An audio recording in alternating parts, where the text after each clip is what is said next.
People make time for everything and everyone else in their life, but they never make time for themselves. If you go up to someone who you know and say, like, would you like to catch up for coffee? Let's do coffee. They're like, oh, I can't this week, but I can next week. How about Thursday, 7 p.m.? Perfect. I'll see you at this place. When was the last time someone is willing to take time out of their life to spend time with themselves? So if I wanted to get to know you, and we've had one dinner, and we had a great conversation, we're spending time here. If I wanted to get to know you, I would have to spend time with you. We'd have to meet up for coffee, a glass of wine. If I really want to get to know you, maybe we meet up once a week. Every Friday night, we go out for a glass of wine, we chat for a couple of hours. After a year, I'd get to know you really well, you get to know me really well. But it requires me spending time with you. So if you want to get to know yourself, you need to spend time with yourself. But in a way that you can inquire, right? So people say to me things like, oh, I walk my dog in the park, that's my time with myself. And I'm like, no, it's not. That's you walking the dog. People go like, oh, I go for a jog, that's my alone time. No, that's you jogging, avoiding traffic, watching where you're stepping so you don't trip and fall over. Spending time with yourself is sitting down, closing your eyes, not interacting with the outside world, and actually going inside and having that conversation. The same conversation I would have with you and say like, hey Brian, so where did you grow up? You know, you said California, do you like to surf? No? Hate the water? Love the water? Tell me, right? And people don't have that conversation, and because they don't have that conversation with themselves, they don't end up knowing what they want in life. Because they don't know what they want in life, they can't focus that finite amount of energy, and then they don't live a lifestyle that brings them happiness, and most people end up being unhappy. A couple of things I would say. One is simplify your life. Everybody's so busy. Everybody's got a lot of things to do. We don't actually have a lot of things to do. Right, we like being distracted because then we don't have to think about ourselves. And we don't have priorities in life. Most people don't have clear priorities in life. You know, for me, my goal is to simplify my life, simplify the number of people in my life, and simplify the number of things in my life. We only have a finite amount of energy each day, right? But every year, we have more people in our lives. Is that a fair statement? More Facebook friends, more people you're connected with, but your energy stays the same. So that's not a proportionate growth.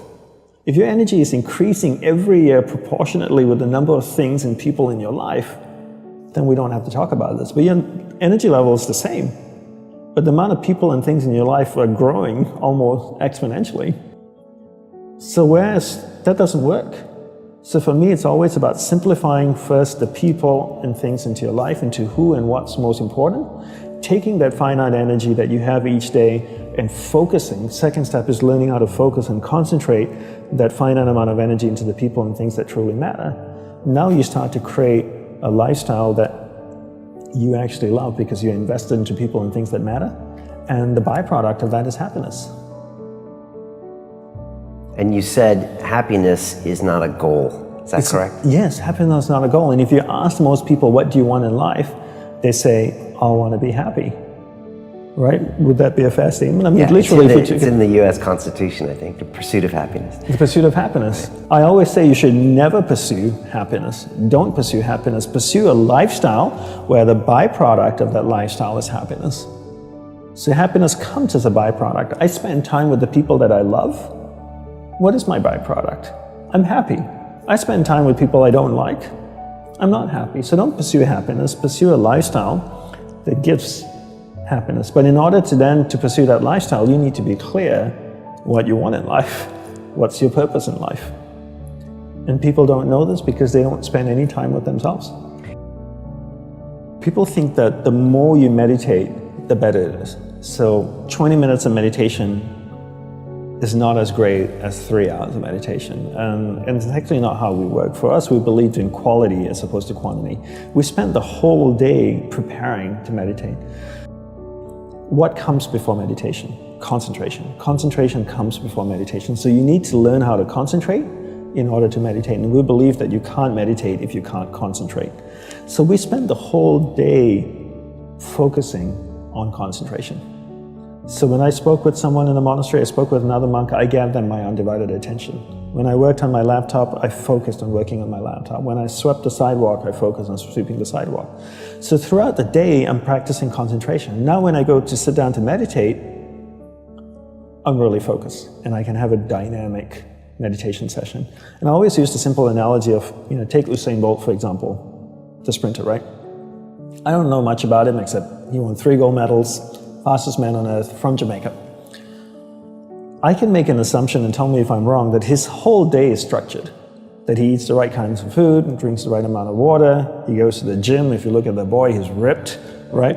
Probably works out, runs every day, I'm sure, sprints, does all kinds of things. But his whole day is preparing him for 9.57 seconds or whatever it is his world record is, not the other way around. And people come up to me all the time, Brian, and they say, Dandapani, I'm so stressed out, I've got so much happening in my life. Do you think if I meditate for 5 minutes in the morning, it'll help my whole day? I'm going like, well, what are you doing the remaining 23 hours and 55 minutes? That's what I want to know. Because if you try to meditate for 5 minutes in the morning and the rest of the day you just live a chaotic life, that's not, it's a good start, but it's not really helping you. It's like eating a carrot in the morning and then eating hamburgers and fries all day and hoping to have a healthy diet. You have to understand that your whole day, your lifestyle is what's going to support your meditation practice at the start, and then your meditation practice grows, and then it turns around and supports your lifestyle. Right. But not the other way around. You don't create a meditation practice to support your lifestyle. You create a lifestyle first, meditation second.